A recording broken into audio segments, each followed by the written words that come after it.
नमस्ते दोस्तों। आज हम 7वीं पुतली कौमुदी की कहानी सुनेंगे, जिसमें हम राजा विक्रमादित्य और पिशाचिनी की कथा सुनेंगे। एक दिन राजा विक्रमादित्य अपने शयन कक्ष में सो रहे थे। अचानक उनकी नींद करुण क्रंदन सुनकर टूट गई। उन्होंने ध्यान लगाकर सुना तो रोने की आवाज नदी की तरफ से आ रही थी और कोई स्त्री रोए जा रही थी। विक्रम की समझ में नहीं आया कि कौन सा दुख उनके राज्य में किसी स्त्री को इतनी रात गए बिलख बिलख कर रोने को विवश कर रहा है। उन्होंने तुरंत राज परिधान पहना और कमर में तलवार लटकाकर आवाज की दिशा में चल पड़े। क्षिप्रा के तट पर आकर उन्हें पता चला कि वह आवाज नदी के दूसरे किनारे पर बसे जंगल से आ रही है। उन्होंने तुरंत नदी में छलांग लगा दी तथा तैरकर दूसरे किनारे पर पहुंचे। फिर चलते चलते उस जगह पहुंचे जहां से रोने की आवाज आ रही थी। उन्होंने देखा कि झाड़ियों में बैठी एक स्त्री रो रही है। उन्होंने उस स्त्री से रोने का कारण पूछा। स्त्री ने कहा कि वह कई लोगों को अपनी व्यथा सुना चुकी है, मगर कोई फायदा नहीं हुआ। राजा ने उसे विश्वास दिलाया कि वे उसकी मदद करने का हर संभव प्रयत्न करेंगे। तब स्त्री ने बताया कि वह एक चोर की पत्नी है और पकड़े जाने पर नगर कोतवाल ने उसे वृक्ष पर उल्टा टंगवा दिया है। राजा ने पूछा, क्या वह इस फैसले से खुश नहीं है? इस पर औरत ने कहा कि उसे फैसले पर कोई आपत्ति नहीं है, लेकिन वह अपने पति को भूखा प्यासा लटकता नहीं देख सकती। चूंकि न्याय में इस बात की चर्चा नहीं कि वह भूखा प्यासा रहे, इसलिए वह उसे भोजन तथा पानी देना चाहती है। विक्रम ने पूछा कि अब तक उसने ऐसा किया क्यों नहीं।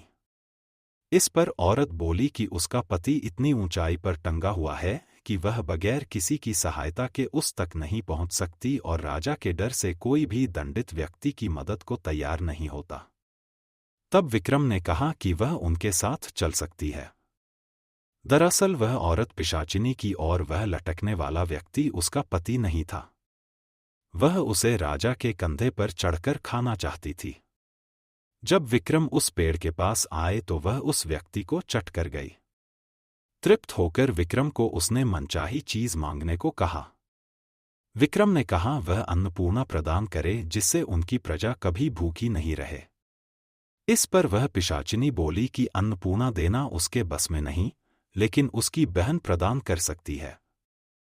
विक्रम उसके साथ चलकर नदी किनारे आए जहां एक झोपड़ी थी। पिशाचिनी के आवाज देने पर उसकी बहन बाहर निकली। बहन को उसने राजा का परिचय दिया और कहा कि विक्रमादित्य अन्नपूर्णा के सच्चे अधिकारी है, अत वह उन्हें अन्नपूर्णा प्रदान करे।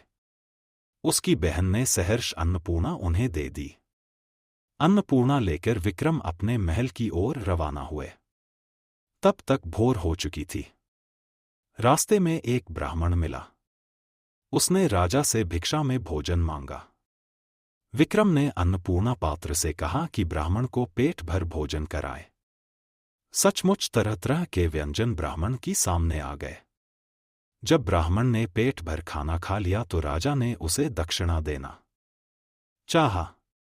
ब्राह्मण अपनी आंखों से अन्नपूर्णा पात्र का चमत्कार देख चुका था, इसलिए उसने कहा, अगर आप दक्षिणा देना ही चाहते हैं तो मुझे दक्षिणा स्वरूप यह पात्र दे दें, ताकि मुझे किसी के सामने भोजन के लिए हाथ नहीं फैलाना पड़े।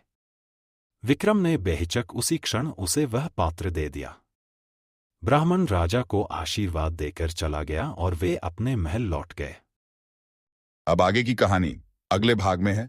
ऐसी ही नई नई कहानी सुनने के लिए हमारे चैनल एसपी वॉइस नाथपुरा को सब्सक्राइब करें।